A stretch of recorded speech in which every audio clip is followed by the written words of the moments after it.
Masu kallon mu assalamu alaikum. Shirin amo daga wakilanmu shiri ne da yake zakulo muku 'yan majalisun dokokin jihar Kano. Kamar ko da yaushe yau ma shirin ya zakulo muku dan majalisar dokokin jihar Kano, zababben dan majalisar dokokin jihar Kano mai wakiltar karamar hukumar Bunkure, wato Honorable Hafizu Gambo, wanda zai mana bayani game da zuwansa majalisar dokokin jihar Kano tare da irin ayyukan da ya gabatar a shekara ɗaya da zama dan majalisar dokokin jihar Kano mai wakiltar karamar hukumar Bunkure. Ku biyo mu domin ku ga wannan tattaunawar tamu da Honorable Hafizu Gambo.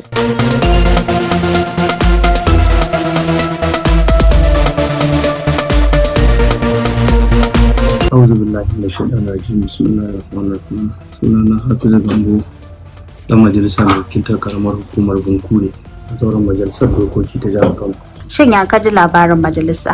Alhamdulillah, majalisa da muna waje muna ganin ta wani babban abu ne da cikin ikon Allah ya nufi mu da samun nasara.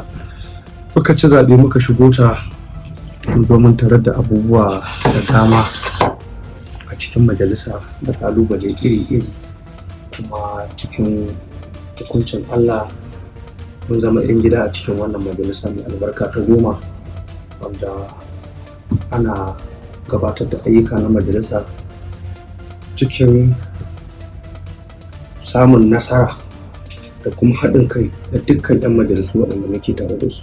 Menene ya ɗau hankalinka a zuwanka majalisar dokokin jihar Kano, wanda ka ji shi a waje ba haka ba kuma ka zo a majalisa ka same shi a haka yake? Zan iya cewa ai duk kusan wasu abubuwa da muke ji a waje suna da bambanci da yadda za ka zo ka tarar da aikin majalisa yake. Aiki ne mai daɗi, mai wahala, kuma ana tafiyarwa cikin ikon Allah, muna tafiyar da abubuwa yadda ya kamata, kuma ana samun nasarori sosai. Duba da yadda mu farkon zuwanmu ne, mun tsinci kanmu a sababbi waɗanda ba mu taɓa zuwa wannan majalisa a cikin hukuncin Allah mun gaba da yayi, waɗanda suke sun daɗe a wannan zaure na majalisa, kuma su kansu ba su yi mana kyashi ko bakin ciki ne da za su koya mana aikin majalisa. Da haka mun samu kanmu cikin samun nasarori tare da waɗannan bayan Allah da suka tsaya suke koya mana yadda ake yin tafiyar da ayyuka na wannan zaure na majalisa. Wane irin ƙuduri ka kawo na ci gaban al'ummar karamar hukumar Bunkure, sannan kuma wane irin dokoki majalisar dokokin jihar Kano ta yi ta 10, wanda kana ɗaya daga cikin wayanda suka ba majalisar al'ummar jihar Kano gudunmawa wajen ganin cewa dokar ta tabbata domin su amfana da ita? To alhamdulillah, mun yi ƙudurori da dama wanda muka yi na ganin cewa mun samu ayyuka na alkhairi a karamar hukumar ta Bunkure.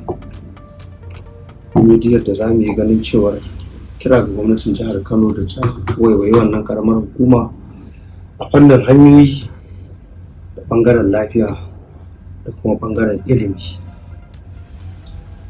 Sannan kuma muna ta bibiyar abubuwan da muka yi domin ganin cewa gwamnati ta taimaka, ta sahale wannan kudure-kudure da muka yi domin aje a yi mana waɗannan ayyuka a ƙananan hukumomin da muna kan bibiyar abubuwan, ko muna kyautar can wannan gwamnati ce wacce daman aka zaɓe ta ganin jajircewa da ƙoƙarin da take da shi na ayyuka na raya al'ummar jihar Kano, musamman ɓangaren lafiya da ilimi da kuma hanyoyi, wanda a shekara ɗaya kacal da wannan gwamnati ta yi a jihar Kano an samu canji mai matuƙar yawa, wanda za mu iya cewa a shekara 8 ɗin da aka yi baya na waɗancan gwamnatin da ta huce ba a samu ci gaba irin wannan ba, musamman a harkar ilimi.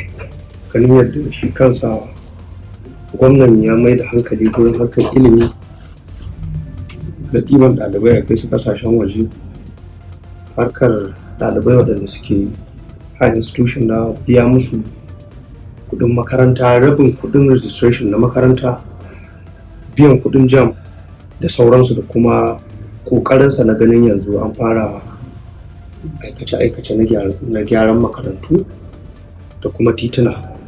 Wannan muna ganin insha Allah kowane lokaci muna tunanin gwamnan Allah da za a je ayyukan da muka kawo kudura-kudura, muna sa ran in Allah ya so yadda za a je a yi mana su da yardar Allah.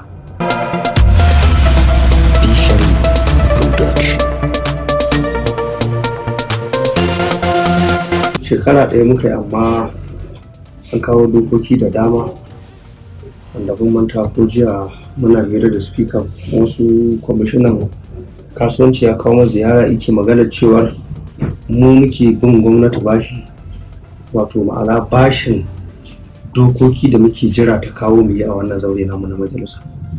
Ba wai gwamnati ce take jiran mu yi doka ba, mu muke jira ta kawo mana wannan doka mu yi ta. Don haka an yi dokoki da dama a wannan zaure na majalisa kusa, kuma kowanne duk gabaki ɗayan mun ba da gudunmawa ganin cewar an yi wannan doka kuma ta huce cikin salama. Wani irin albishir za a yi wa al'umma don ganin wannan kwamiti ya bibiyu al'ummar ma'aikatar ƙasa da safayo don ganin cewa ba a danne ma wani haƙƙinsa ba, an yi aiki kafaɗa da kafaɗa da ma'aikatar ƙasa da safayo da majalisar dokokin jihar Kano a ƙarƙashin wannan kwamiti naka?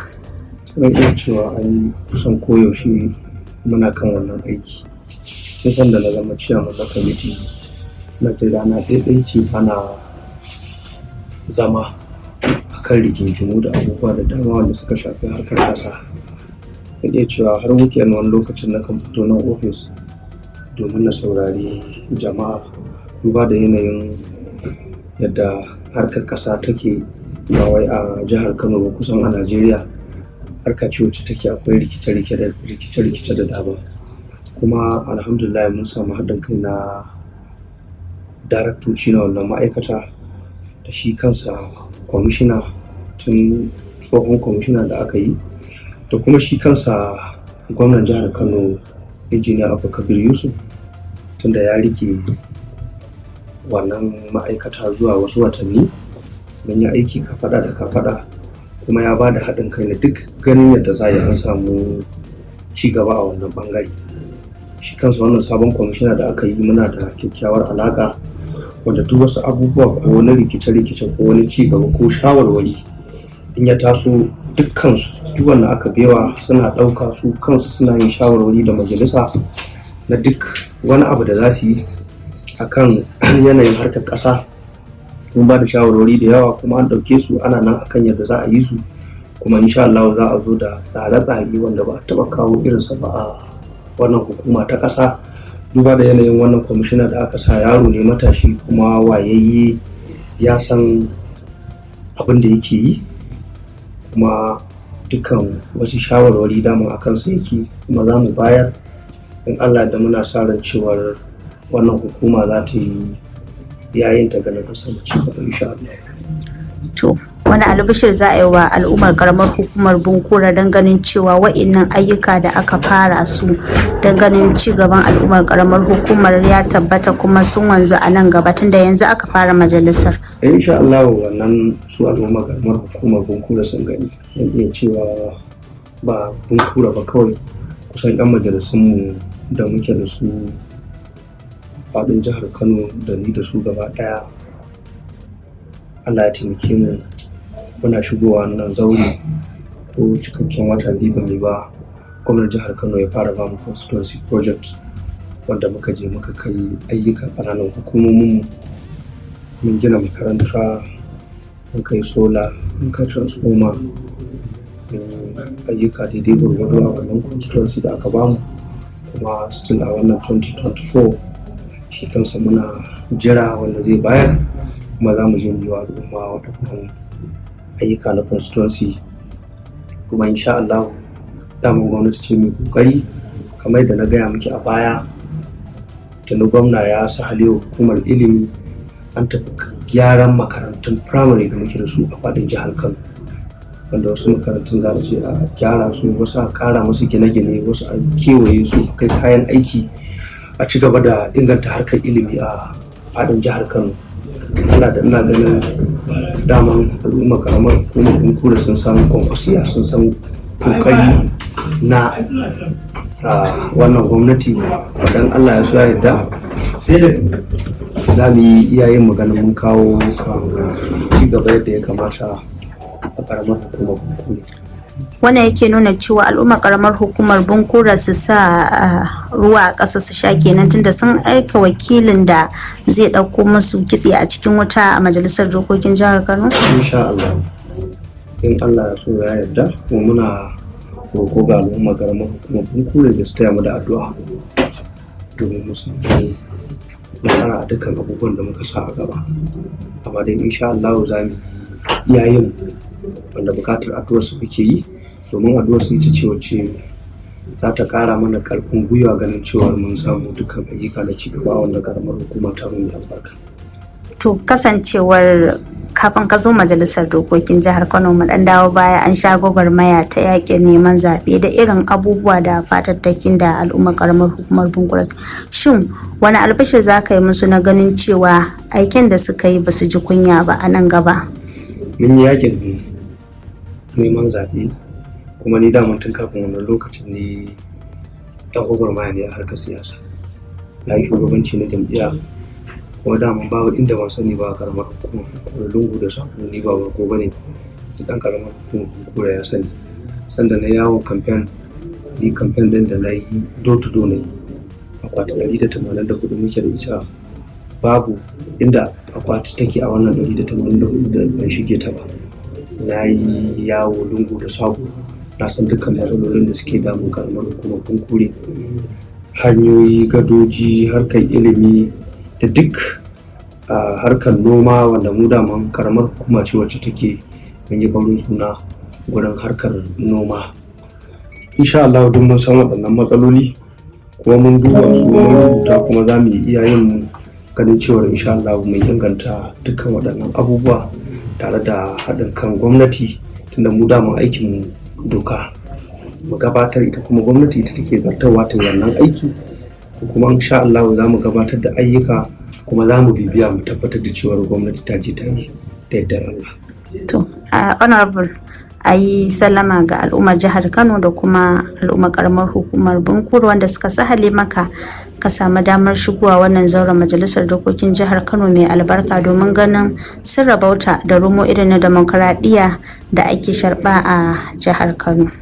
To muna godiya ga al'ummar karamar hukumar Bunkure, muna godiya ga al'ummar karamar hukumar jihar Kano da irin gudunmawa da addu'o'i da suke ta yi da fatan alkhairi ga wannan gwamnati mai albarka, wanda muna godiya kwarai gare su, kuma muna roƙon su ci gaba da yi mana addu'a, kuma muna addu'a da Allah Ubangiji ya kawo zaman lafiya a karamar hukumar mu ta Bunkure. Allah ya ba mu zaman lafiya a jihar Kano, ita kanta wannan ƙasa ta mu ta Najeriya. Allah ya zaunar da mu lafiya, Allah ya kawo zaman lafiya a wannan ƙasa baki ɗaya. Kuma muna godiya ga dukkan al'umma bisa haɗin kai da suke biyo gwamnati, muna godiya kwarai da gaske. Don haka na sallama irin ta addinin musulunci, assalamu alaikum, mun gode.